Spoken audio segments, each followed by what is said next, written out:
My favorite aspect of the retro gaming community is the abundance of ROM hacks that transform or provide brand new gaming experiences to some of your favorite retro video games. For those of you not in the loop, a ROM hack is when someone modifies the code of a video game to create something entirely new through the use of computer software. These are usually uploaded onto the internet in the form of an IPS or BPS file, which is then patched onto the ROM of the original game. I got into the ROM hacking scene when I was a teenager, and I played through so many Super Mario World ROM hacks on ZSNES back in the day. One game in particular that has a great ROM hacking scene is Super Mario 64. The things that people have accomplished simply by modifying Mario 64's code is incredible. I've played a ton of experimental ROM hacks that really swing for the fences and implement some pretty crazy gameplay mechanics, such as Shotgun Mario 64. But my personal favorite ROM hacks for Super Mario 64 are the ones that simply add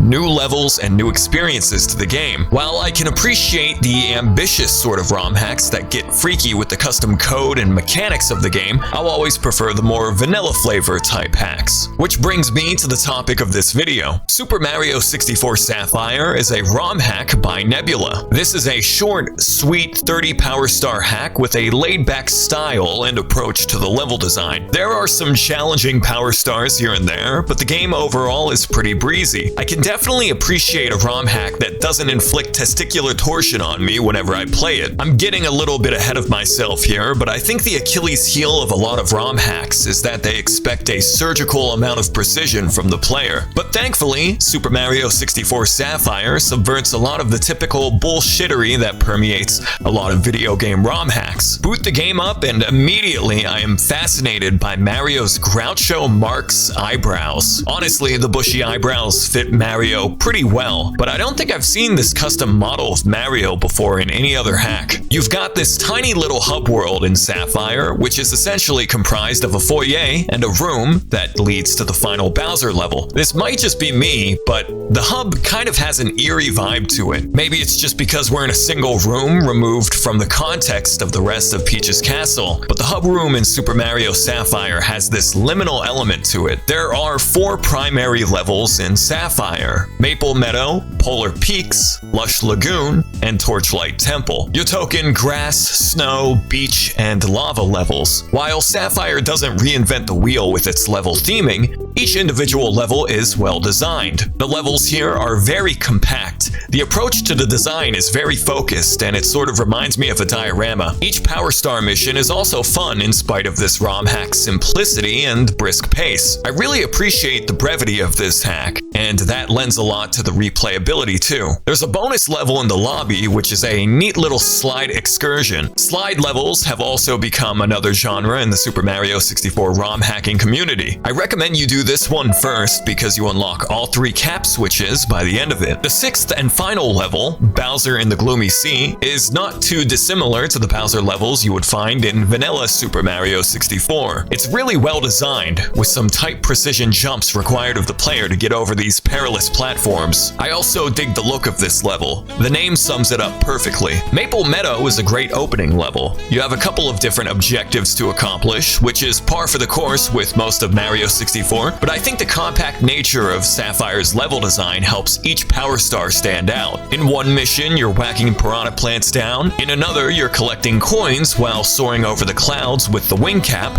And then you've got this cave portion of the level, where you gotta jump over thwomps, which culminates into this one final tricky jump that you gotta perform. Speaking of thwomps, has anybody else ever noticed how bizarre the thwomps in Mario 64 look? They look nothing like how they did in Super Mario Bros. 3 or Super Mario World. I wonder if they had to smooth them out because they couldn't quite render all of the individual spikes this early on in the N64's lifetime. I don't even mind the 100 coin missions in Sapphire. In vanilla Super Mario 64, they could be a hassle solely because of how stingy some of the stages were with handing out coins. But here in Sapphire, that is not a problem. Also, I remember being blown away when I first played this hack and hearing the music in Maple Meadow. It's from this McDonald's game on the NES called McKids.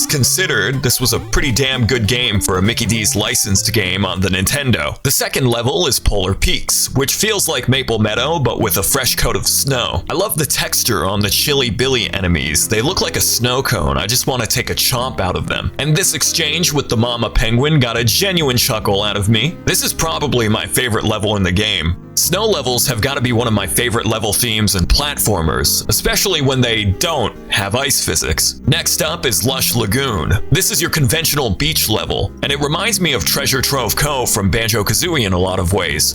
What with this dock at the beginning and the pirate ship in the middle of the level. My favorite part of this stage is the Goomba trampolining Power Star. I love it when ROM hacks get creative with the physics of Super Mario 64. Also, this homage to Donkey Kong is pretty tight. The final level, Torchlight Temple, immediately grabbed my attention with the Dr. Robotnik's Mean Bean Machine music.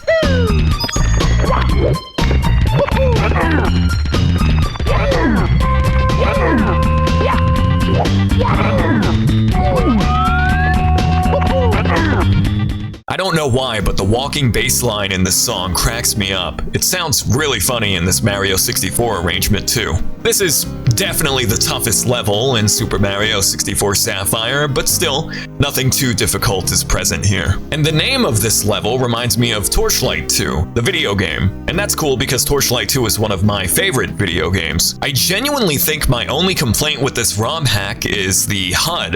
It reminds me of something out of GTA San Andreas. I don't know, I think it's the thick outlines and how boxy the font looks. It doesn't belong in Mario. But when my only complaint is a nitpick about the user interface, you know you're in good company. Super Mario 64 is a bite-sized, splendid little ROM hack, and I find myself replaying it often whenever I want to kill a half hour. I wish I could find more ROM hacks with this sort of style and approach to game design. It seems like nowadays, Kaizo ROM hacks are really what's popular, which is a shame, in my opinion. But with all that being said, thanks for watching my video, and have an excellent rest of your day.